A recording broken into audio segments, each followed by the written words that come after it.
बहुब्रीहि समास में पूर्व निपात की व्यवस्था से संबंधित 2 सूत्र एवं 2 वार्तिक अवशिष्ट हैं, जिनका विवेचन इस पाठ में किया जा रहा है। सूत्र हैं निष्ठा एवं वाहिताग्न्यादिषु। इन्हीं 2 सूत्रों से संबंधित 2 वार्तिक भी हैं। प्रथम सूत्र है निष्ठा। निष्ठा इस सूत्र के द्वारा बहुब्रीहि समास में जिन पदों में बहुब्रीहि समास होगा उनमें यदि निष्ठा प्रत्ययान्त शब्द भी होगा तो निष्ठा प्रत्ययान्त शब्द का ही पूर्व निपात हो, ऐसी व्यवस्था दी जाती है। निष्ठा यह एक संज्ञा है, यह एक नाम है और निष्ठा संज्ञा विधायक सूत्र है क्तवतु निष्ठा। क्तश्च क्तवतुश्च इति क्तवतु। क्त प्रत्ययान्त जो शब्द होगा, क्तवतु प्रत्ययान्त जो शब्द होगा, उनका यदि बहुब्रीहि समास होगा तो क्त प्रत्ययान्त का ही पूर्व निपात होगा, निष्ठा प्रत्ययान्त का ही पूर्व निपात होगा। क्तवतु निष्ठा में क्त से क्त प्रत्यय है, क्तवतु भी प्रत्यय है और जहाँ प्रत्यय का ग्रहण होता है वहाँ पर प्रकृति प्रत्यय समुदाय का ग्रहण किया जाता है। यह बात अब तक स्पष्ट ही होनी चाहिए। पूर्व के पाठों में इसका विशद विवेचन किया जा चुका है। क्त से क्त प्रत्यान शब्द को लिया जाता है, ऐसे क्तवतु से क्तवतु प्रत्यान शब्द को लिया जाता है। जैसे गम धातु है, क्त क्तवतु दोनों कृत प्रत्यय हैं और धातु से ही होते हैं। धातु से 2 प्रकार के प्रत्यय होते हैं, तिंग और कृत। तो क्त क्तवतु कृत प्रत्यय हैं, यह धातु से ही होंगे। गम धातु ले लीजिए, उससे क्त प्रत्यय कर दीजिए, क्त का अनुबंध लोप हो गया, तकार अवशिष्ट रहता है, गम त। अब यहाँ पर प्रत्ययांत हो गया गम त, ये पूरा समुदाय। प्रत्ययांत से प्रत्ययांत तदादि अर्थ लेना होता है। प्रत्यय ग्रहणे यस्मात् सविहितस् तदादेश तदन्तस्य ग्रहणम। प्रत्यय ग्रहणे प्रत्यय का जहाँ पर ग्रहण होता है, निष्ठा इस सूत्र में प्रत्यय का ग्रहण है। प्रत्यय का ग्रहण करने वाला सूत्र है निष्ठा। इस सूत्र में प्रत्यय ग्रहण यस्मात् स विहितः, जिस प्रकृति से वह प्रत्यय विहित है, तो गम इस प्रकृति से क्तव प्रत्यय विहित है। तदादेहे, वह तत्से प्रकृति को लेना है, तदादेह में तत्पद से प्रकृति को लेना है। तो वह प्रकृति गम है आद्यवयव, जिसका अवयव है तो अवयवी का ही अवयव होगा। अवयवी कौन है तो समुदाय है। तो गम त ये पूरा समुदाय हुआ अवयवी, इसका आद्यवयव हो गया गम। और प्रत्ययांत में प्रत्यय ग्रहण यस्मात् स विहितस् तदादेहे तदन्तस्य, तदंत में तत्पद से फिर प्रत्यय को लेना है। तो वह प्रत्यय है अंतावयव, जिसका वह प्रत्यय कौन है तो क्त प्रत्यय है। वह किसका अंतावयव है, गम त, इस समुदाय का ही अंतावयव है, क्योंकि अवयव शब्द से अवयवी का आक्षेप होता ही है, अवयव अवयवी के ही होंगे। तो गम त इस समुदाय का अंतावयव है क्त प्रत्यय। तो ऐसा क्तांत तदादि समुदाय हो गया गम त, मकार का लोप हो जाता है, गत ऐसा रूप बनता है। तो निष्ठ तो क्त से क्तांत को लिया जाता है, जैसे गतः गत, ये क्तांत हुआ। तो ऐसा एक क्तांत शब्द जहां पर बहुब्रीहि समास में मिलेगा, उसका पूर्व निपात इस सूत्र के द्वारा कर दिया जाता है। निष्ठा यह प्रथम व्यक्ति एकवचन का सूत्र है, एक ही सूत्र है, एक पद का ही सूत्र है। तो निष्ठा इस सूत्र का अर्थ मूल में आचार्य जी लिखते हैं निष्ठांतम बहुब्रीहौ पूर्वम स्यात्। निष्ठा का अर्थ निष्ठांत कर दिया, प्रत्यग्रहण परिभाषा को लगा करके निष्ठा का अर्थ निष्ठांत हो गया। तो निष्ठांतम बहुब्रीहौ पूर्वम स्यात्, निष्ठांत जो होगा बहुब्रीहि समास में जो निष्ठांत शब्द होगा उसका पूर्वम स्यात्, उसका पूर्व में प्रयोग होगा, पूर्व निपात होगा, उसका पूर्व में प्रयोग किया जाएगा। किया जावे, यह इस सूत्र का अर्थ हो गया। अर्थ स्पष्ट ही है, कोई विशेष कठिनाई सूत्रार्थ को लगाने में नहीं होनी चाहिए। उदाहरण देते हैं, कृतकृत्यः, कृतम कृत्यम येन असौ कृतकृत्यः। अब यहाँ पर एक है कृत शब्द, एक है कृत्य शब्द। तो कृतम कृत्यम येन तृतीयार्थ समानाधिकरण बहुब्री समास है। कृतम कृत्यम येन लौकी विग्रह हो गया, कृतसु कृत्यसु अलौकिक विग्रह हो गया। अनेक मन्य पदार्थ सूत्र से समास होगा, प्रातिपदिक संज्ञा होगी, शुभलुक होगा, कृत कृत्य, ऐसी स्थिति बन जाती है। ऐसी स्थिति में जो कृत शब्द है वो निष्ठांत है, क्री धातु से तो प्रत्यय कर करके कृत ऐसा रूप बना है। और उधर जो कृत्य है वह निष्ठांत नहीं है, वो तो आपका कृत्य प्रत्ययांत है। कृत प्रकरण के अंदर ही एक कृत्य प्रकरण होता है, उसमें 7 प्रत्यय हैं, तो उनमें से एक क्यप प्रत्यय भी है। तो क्यप प्रत्यांत आपका यह कृत्य शब्द है। विभाषा कृब ऋषोः सूत्र के द्वारा क्यप प्रत्यय होकर के कृत्य इस प्रकार का रूप बनता है, कृत्यम इस प्रकार का रूप बनता है। तो कृत्य शब्द तो हुआ क्यप प्रत्यांत, वह क्तौ प्रत्यांत नहीं है, निष्ठांत नहीं है, किंतु कृत शब्द क्तौ प्रत्यांत है, निष्ठांत है, तो उसका ही पूर्व निपात होगा। तो कृत्य कृतः इस प्रकार का रूप न होकर के कृतकृत्यः इसी प्रकार का रूप होता है। राम शब्द की तरह इसके रूप चलाए जा सकते हैं। वस्तुतः बहुब्री समास में है क्या कि विशेष्य के अनुसार समस्त पद के लिंग का निर्धारण करना होता है। यदि विशेष्य पुल्लिंग का है तो राम शब्द की तरह रूप चलाए जा सकते हैं, यदि वो अकारांत शब्द है तो। और यदि विशेष स्त्रीलिंग का है तो फिर यदि टाप हो रहा है, आबंत है, तो फिर उसका रमा शब्द की तरह रूप चलाया जा सकता है। यदि ञंत है, ङीप ङीस ङीन हो रहा है उसके अंत में, तो फिर नदी इत्यादि नदी के तरह उसका रूप चलाया जा सकता है। और यदि नपुंसक लिंग का कोई विशेष है तो फिर ज्ञान शब्द की तरह, फल इत्यादि शब्दों की तरह उसके रूप चलाए जा सकते हैं। कृतकृत्यम, कृतकृत्य, कृतकृत्यानि इस प्रकार से रूप चलाए जा सकते हैं। कृतम कृत्यम येन असौ पुरुषः कृतकृत्यः, कृतम कृत्यम यया सा स्त्री कृतकृत्या, कृतम कृत्यम येन कुलेन, कुल इत्यादि को विशेष्य बना लीजिए। तो कृतम कृत्यम येन कुलेन तत्कुलम कृतकृत्यम, इस प्रकार से समस्त पद के लिंग का निर्धारण बहुब्री समास में करना होता है। इसको विशेष रूप से ध्यान रखना चाहिए। आप में 3 प्रत्यय आते हैं, टाप डाप चाप, ङीप में ङीप ङीस ङीन, ये 3 प्रत्यय आते हैं, 6 प्रत्यय हो जाते हैं। इसके अतिरिक्त तो ऊंग है और ती है, यह 2 प्रत्यय और स्त्रीलिंग में होते हैं। इसके अलावा स्फ प्रत्यय भी एक होता है, किंतु वहाँ पर भी ङीश की प्रधानता ही होती है, इसलिए ङीश में उसका अंतर्भाव किया जा सकता है। तो इस प्रकार से 8 स्त्री प्रत्यय होते हैं, 9 भी कोई मान लेते हैं। तो यह अंत में होंगे तो उसका फिर स्त्रीलिंग की स्त्री अगर विशेष्य होगा, स्त्रीलिंग का विशेष्य होगा तो इनमें से कोई प्रत्यय लग जाएगा और फिर उस शब्द के रूप उस स्त्री प्रत्यांत शब्द की तरह हम चलेंगे। इस बात का बहुब्री समास में विशेष ध्यान रखना चाहिए। तो बहुब्री समास युक्त जो पद होता है वो किसी एक विशेष लिंग का होता है, ये नहीं कहा जा सकता, क्योंकि अन्य पदार्थ प्रधान बहुब्री ही अन्य पदार्थ की प्रधानता होती है। तो अन्य पदार्थ जो होगा, यदि पुरुष होगा, पुल्लिंग का होगा तो समस्त पद का लिंग पुल्लिंग में ही होगा, पुल्लिंग में उसके रूप चलेंगे।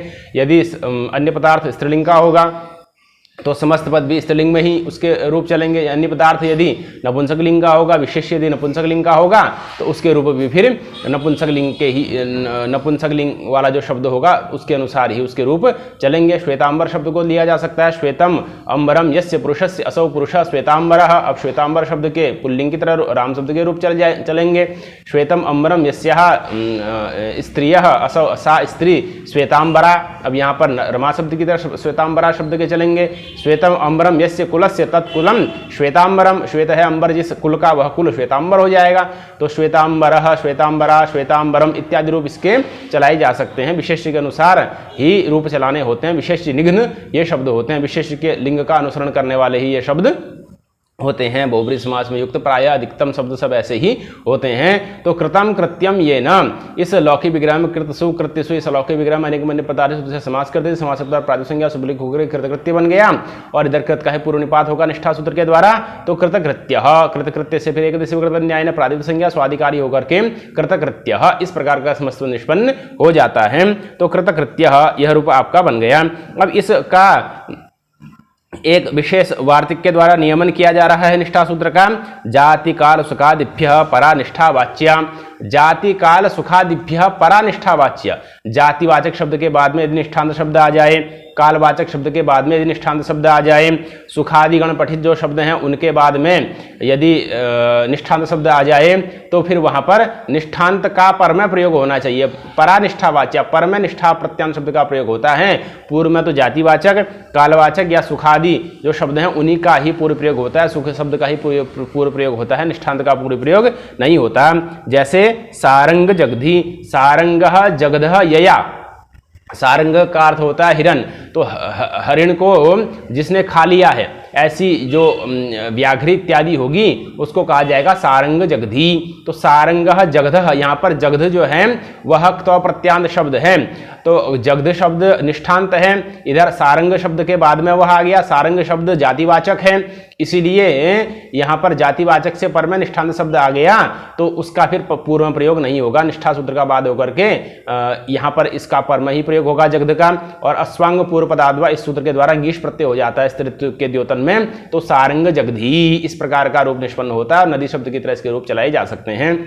तो सारंग जगधी यहाँ पर निष्ठांत का ही पर में प्रयोग हुआ, तो सारंग जगधी इस प्रकार का रूप बन गया। मास जाता, मासम जातम यस्याह, मासम जातम यस्याह, ऐसी कोई स्त्री बालिका जिसको पैदा हुए अभी 1 महीना ही हुआ है उसको कहा जाएगा मास जाता। मासम जातम यस्याह सा मास जाता, तो मास के बाद में जात शब्द आ गया, जात शब्द क्त्वा प्रत्यांत है, निष्ठांत है, तो उसका पूर्व प्रयोग होना चाहिए था, लेकिन जाति काल सुखादिभ्य परानिष्ठा वाच्य इस वार्तिक के द्वारा पर में प्रयोग का विधान हुआ, तो मास जाता इस प्रकार का समस्त निष्पन्न हो गया, टाप हो जाएगा स्त्रीलिंग में, तो मास जाता कन्या इस प्रकार का समस्त निष्पन्न हो जाता है। इसी प्रकार से सुख जाता, सुखम जातम यस्याह, ऐसी कन्या जिसको सुख की प्राप्ति हो गई है, तो सुखम जातम यस्याह लौकिक विग्रह हो गया, सुख सु जात सु अलौकिक विग्रह हो गया, अनेक मन्य पदार्थ सूत्र से पूर्वत समासादि होकर के सुख जाता स्त्रीत्व विवक्षा में टाप होकर के सुख जाता कन्या इस प्रकार का समस्त निष्पन्न हो जाता है। तो यहाँ पर जात शब्द निष्ठांत था किंतु उसका पूरे प्रयोग नहीं हुआ। जाति काल सुखादिभ्य परानिष्ठा वाच्य वार्तिक के द्वारा पर में ही प्रयोग का विधान हो गया, तो यह रूप बन गए सारंग जगधी, मास जाता, सुख जाता। प्रायिकम चेदम, कह रहे हैं कि यह नियम प्रायिक है, कहीं कहीं ऐसा नहीं भी होता है, पूर्व में ही प्रयोग हो जाता है। जातिवाचक शब्द आ जाए फिर भी उसका पूर्व में फिर भी उसके पर में निष्ठांत का प्रयोग न होकर के पूर्व में ही निष्ठांत का प्रयोग हो जाता है, यह प्रायिक है। प्रायिक होने में क्या प्रमाण है, तो व्याख्यान ही प्रमाण है, व्याख्यान है, इस प्रकार के प्रयोग मिलते हैं, शिष्ट प्रयोग मिलते हैं, तो उनको आधार बनाते हुए इस नियम को प्रायिक मान लिया गया है। इसका फल क्या हुआ, तो कृतकटः, कृतः कटः ये न पुरुषेण असौ पुरुषः कृतकटः। अब यहाँ पर जो कट शब्द है वह जातिवाचक है और कृतः कटः ये न, यहाँ पर चूंकि कट शब्द जातिवाचक था तो निष्ठा को बाध करके जाति काल सुखादिभ्य परानिष्ठा वाच्या से इस कट का पूर्व में प्रयोग होना चाहिए था, किंतु प्रायिकम चेदम, यह व्यवस्था प्रायिक होने के कारण से पूर्व में फिर जातिवाचक का प्रयोग न होकर के निष्ठांत का ही प्रयोग हो जाता है, तो कृतकटः पुरुषः इस प्रकार से इसके रूप राम शब्द की तरह कृत कटा स्त्री, कृत कटम कुलम इत्यादि रूप इसके चलाए जा सकते हैं। इसी प्रकार से पीतोदकः, पीतम उदकम ये न पुरुषेण असौ पुरुषः पीतोदकः, तो पीतम उदकम ये न पुरुषेण इस प्रकार से लौकिक विग्रह हो जाएगा। पीतसु उदकसु, यहाँ पर उदक शब्द जातिवाचक है तो उदक पीतः इस प्रकार से रूप होना चाहिए था, क्योंकि जातिवाचक का पूर्व में प्रयोग होता है। जातिवाचक के बाद में यदि निष्ठांत आए तो निष्ठांत का पर प्रयोग होता है जाति काल सुखादिभ्य परानिष्ठा वाच्य वार्तिक के द्वारा, किंतु यहाँ पर भी व्यवस्था दी गई कि यहाँ पर भी जो जातिवाचक शब्द है उसका तो प्रायिक यह नियम हो गया, तो जातिवाचक का यहाँ पर में भी प्रयोग किया जा सकता है, निष्ठांत का पूर्व में प्रयोग हो गया, तो पीतो दकः इस प्रकार का रूप निष्पन्न हो चुका है पीतोदकः। तो यहाँ पर उदक शब्द जातिवाचक है फिर भी उसका पर में प्रयोग हुआ, पीतोदकः यह रूप निष्पन्न हो गया। इसी प्रकार से कुछ प्रयोग और मिलते हैं। चारु स्मितः, चारु हसितः, चारु स्मितः में स्मित क्त्वा प्रत्यांत है उसका बाद में प्रयोग हुआ है। चारु हसितः, यहाँ पर भी हसित शब्द क्त्वा प्रत्यांत है उसका बाद में प्रयोग हुआ है, पर में प्रयोग हुआ है, तो ऐसा कैसे हुआ, तो उसका समाधान लिखा गया कि चारु स्मितः, चारु हसितः इत्यादि स्थल में हस धातु से जो क्त्वा प्रत्यय हुआ है वह नपुंसके भावे क्तः इस सूत्र के द्वारा हुआ है, निष्ठा सूत्र के द्वारा क्त्वा प्रत्यय नहीं हुआ है। क्त्वा प्रत्यय करने वाले अनेक सूत्र हैं, एक निष्ठा भी है, निष्ठा प्रधान है। इसके अतिरिक्त नपुंसके भावेक्तः, नपुंसक अर्थ में भी क्तौ प्रत्यय होता है। छात्र से हसितम इत्यादि इसके प्रयोग बनते हैं। इसके अलावा आदिकर्मणिकतः, कर्तरिच इत्यादि सूत्र हैं, इनके द्वारा भी क्तौ प्रत्यय होता है। तो यह विभिन्न प्रकार के सूत्र हैं जो निष्ठा प्रत्यय करते हैं। निष्ठा प्रत्यय केवल भूत में ही होता है ऐसी बात नहीं है। निष्ठा प्रत्यय भूत से भिन्न नपुंसक इत्यादि अर्थों में, भिन्न भिन्न अर्थों में भी हो जाते हैं। प्रायः भूत अर्थ में होते हैं। यह निष्ठा सूत्र के द्वारा जब होंगे तो भूत अर्थ में होंगे। उसके अलावा आदि कर्मणिकतः, कर्तरिच इत्यादि सूत्र से जब होंगे तो वो आदि कर्म, आदि क्रिया अर्थ में होते हैं। और नपुंसके भावेक्तः से जब होते हैं तो नपुंसक भाव अर्थ में होते हैं। और तो अधिकरण ध्रुव विगति प्रत्यवसानार्थ इत्यादि से होंगे तो वो अधिकरण अर्थ में होंगे। इसी प्रकार से गत्यर्था, कर्मक, स्लिक, सिंह, स्था, सवस, जन, रुह, जीरियत इभ्यष्ट इस सूत्र से होते हैं तो कर्तार्थ में भी हो जाते हैं। वैसे तो निष्ठा प्रत्यय, क्तौ प्रत्यय जो है वह भाव और कर्मार्थ में ही होना चाहिए तो योरेव कृत्यक्त खलर्था नियम से, किंतु गत्यर्था कर्मक सूत्र के द्वारा कर्तार्थ में भी यक्तो प्रत्यय हो जाते हैं। कुछ विशेष धातुओं से ये व्यवस्था बताई है। तो चारु स्मितः, चारु हसितः इत्यादि स्थल में जो क्तो प्रत्यय हुआ है वह नपुंसके भावेक्तः इस सूत्र के द्वारा हुआ है। निष्ठा सूत्र के द्वारा क्तो प्रत्यय नहीं है। तो निष्ठांत में ही निष्ठा का नियम लगता है। यह निष्ठांत में ही निष्ठा का नियम लगता है। नपुंसके भावेक्तः सूत्र, निष्ठा सूत्र के द्वारा जहाँ पर निष्ठा प्रत्यय होगा वहीं पर आपका यह नियम लगेगा, निष्ठा से पूर्व निपात वाला। किंतु जहाँ पर इस नपुंसके भावेक्तः इत्यादि सूत्र से होगा वहाँ पर तो फिर आपका निष्ठा का नियम नहीं लगेगा। इसलिए चारु स्मितः, चारु हसितः इत्यादि रूपों की साधुता भी हो जाती है। तो इसी विवेचन के साथ निष्ठा सूत्र का विवेचन भी पूर्ण होता है। इसी क्रम में अग्रिम सूत्र है वाहिताग्न्यादिषु। आहिताग्न्यादिषु दो ही पद का यह सूत्र है। तो आहिताग्नि आदिर्येषाम ते आहिताग्न्यादयः तेषु आहिताग्न्यादिषु, वा अव्यय पद हो गया। आहिताग्न्यादिषु सप्तमी विभक्ति बहुवचन का हो गया। आहिताग्नि एक गण है, यह आकृति गण है। आहिताग्नि गण में पठित जो शब्द होंगे उनके पूर्व प्रयोग इत्यादि के में वह विकल्प है। अर्थात एक पक्ष में आहिताग्नि गण पठित शब्दों का पर पूर्व ही प्रयोग हो सकता है और एक पक्ष में आहिताग्नि गण पठित शब्दों का पर में भी प्रयोग हो सकता है। यह इस सूत्र के द्वारा व्यवस्था दी जाती है। तो इसमें पूर्व निपात की स्वेच्छा है। आप पूर्व ही प्रयोग कर सकते हैं, पर में ही प्रयोग कर सकते हैं। जिस प्रकार से आहिताग्नि अग्न्याहितः, तो यह इसके उदाहरण दिए गए। आहिताग्नि अग्न्याहितः, तो आहिताग्नि यहाँ पर आहितः, आहिताः अग्नयः, आहिताः अग्नयः येन पुरुषेण, जिस पुरुष के द्वारा अग्नियों को आहित किया गया है। अग्नियों को आहित करने से क्या तात्पर्य है? तो आधानेन संस्कृताः, आहिताः आधानेन संस्कृताः, आधान करके, अग्नि का आधान करके, अग्नि का स्थापन करके उसका संस्कार किया गया है, यह कहने का तात्पर्य है। तो आहिताः अग्नयः येन पुरुषेण असौ पुरुषः अग्न्याहितः। तो आहित और आहिताः अग्नयः येन पुरुषेण इस प्रकार से लौकिक विग्रह हो गया। आहित जस, अग्नि जस इस प्रकार से लौकिक विग्रह हो गया। तो यहाँ पर आहित शब्द निष्ठांत था, उसका पूर्व प्रयोग होना चाहिए था निष्ठा सूत्र से, किंतु वाहिताग्न्यादिषु के द्वारा विकल्प हो गया। तो एक पक्ष में आहित का पूर्व प्रयोग हो जाएगा, एक पक्ष में अग्नि का पूर्व प्रयोग होगा। तो जिस पक्ष में आहित का पूर्व प्रयोग होगा उस पक्ष में सवर्ण दीर्घ हो जाएगा। तो आहिताग्नयः या आहिताग्नि असौ पुरुषः एक वचन में विशेष है। तो आहिताग्नि इस प्रकार का रूप निष्पन्न हो जाएगा। और जब अग्नि का पूर्व प्रयोग कर देंगे तो यण कर दीजिएगा अग्न्याहितः, इस प्रकार का समस्त पद निष्पन्न हो जाता है। तो कहने का तात्पर्य है कि आहिताग्निगण पठित शब्दों में पूर्व निपात की स्वतंत्रता है। आप एक पक्ष में निष्ठांत का पूर्व प्रयोग कर भी सकते हैं और नहीं भी कर सकते हैं। तो आहिताग्निगण में कुछ शब्द पढ़े गए हैं, वस्तुतः यह आकृति गण है। उसी को लिखा है आकृति गणो आकृत्या गण्यते परिचीयते इति आकृति गण। आकृति शब्द की आकृति को देख करके उस गण में उसका सन्निवेश कर लिया जाता है। उस शब्द में यदि विशेष गण के शब्दों के समान आकृति दिखाई दे उन्हीं शब्दों के समान उस शब्द में भी कार्य दिखाई दे तो उस शब्द का फिर उसी गण में प्रवेश मान लिया जाता है। तो कहीं कहीं शिष्ट प्रयोगों की साधुता के लिए इस प्रकार से कल्पना भी की गई है आहित आकृति गण की।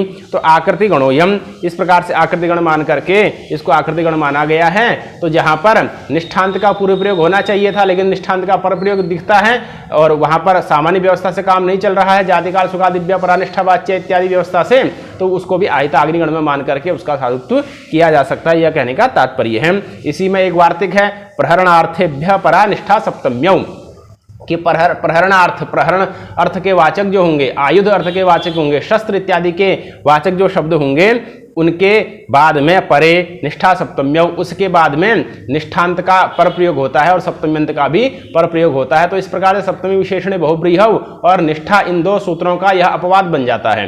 प्रहरणार्थेभ्यः परे निष्ठा सप्तम्यौ, प्रहरणवाचक आयुधवाचक जो शब्द होते हैं उनके बाद में निष्ठांत का प्रयोग होता है, उनके बाद में ही सप्तम्यंत का प्रयोग होता है, पूर्व में प्रयोग नहीं होता। जैसे अस्युद्यतः, असि ही उद्यतः येन, असि ही उद्यतः येन, तो जिसके व्यक्ति के द्वारा असी को, तलवार को निकाल लिया गया है म्यान से, उसको कहा जाएगा अस्युद्यतः। तो असी शब्द आयुधवाचक हो गया, शस्त्रवाचक हो गया, उद्यत शब्द निष्ठांत है किंतु उसका पूर्व प्रयोग न होकर के असी का ही पूर्व प्रयोग हुआ, प्रहरणवाचक का ही आयुधवाचक असी का ही पूर्व प्रयोग हुआ, यण होकर के अस्युद्यतः। इस प्रकार का समस्त बंध निष्पन्न हो जाता है। इसी प्रकार से दूसरा उदाहरण देते हैं, दंडपाणि, दंडः पाणौ यस्य। अब यहाँ पर पाणौ सप्तम्यंत था, उसका सप्तमी विशेषण बहुब्रीहि से पूर्व में प्रयोग होना चाहिए था किंतु नहीं होता है। दंडः पाणौ यस्य, जिसके हाथ में दंड है उस व्यक्ति को कहेंगे दंडपाणि ही। तो यहाँ पर जो दंड शब्द है वह आयुधवाचक है, शस्त्रवाचक है, तो इसीलिए उसका ही पूर्व प्रयोग हुआ, तो दंडपाणि ही। इस प्रकार का रूप निष्पन्न हो जाता है। क्वचिन्न कह रहे हैं कि कहीं कहीं यह व्यवस्था नहीं भी होती है। इसमें क्या प्रमाण है? तो व्याख्यान ही इसमें प्रमाण है कि कहीं कहीं ऐसी व्यवस्था नहीं भी होती है, अर्थात आयुधवाचक का सर्वत्र पूर्व प्रयोग ही हो, ऐसी व्यवस्था सार्वत्रिक नहीं है। कहीं कहीं आयुधवाचक का परम ही प्रयोग हो जाता है, निष्ठांत का भी पूर्व में प्रयोग मिल जाता है। जैसे विवृतासि ही, विवृतः असि ही येन, जिस व्यक्ति के द्वारा अपनी तलवार को निकाल लिया गया है वो व्यक्ति भी आपका विवृतासी कहलाएगा।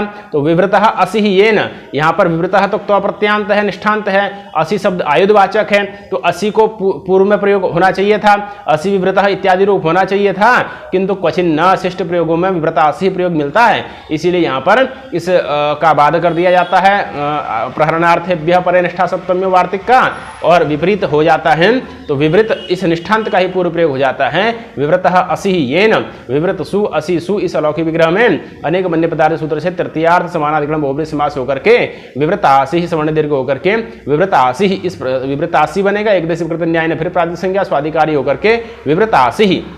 पुरुषः, ऐसा व्यक्ति जिसने असी को म्यान से निकाल लिया है, युद्ध के लिए तैयार है, उस व्यक्ति को विवृतासि ही कह सकते हैं, कहा जाता है। तो इस प्रकार से क्वचिन्न विवृतासि ही, इस प्रकार से इस सूत्र का विवेचन भी पूर्ण हुआ।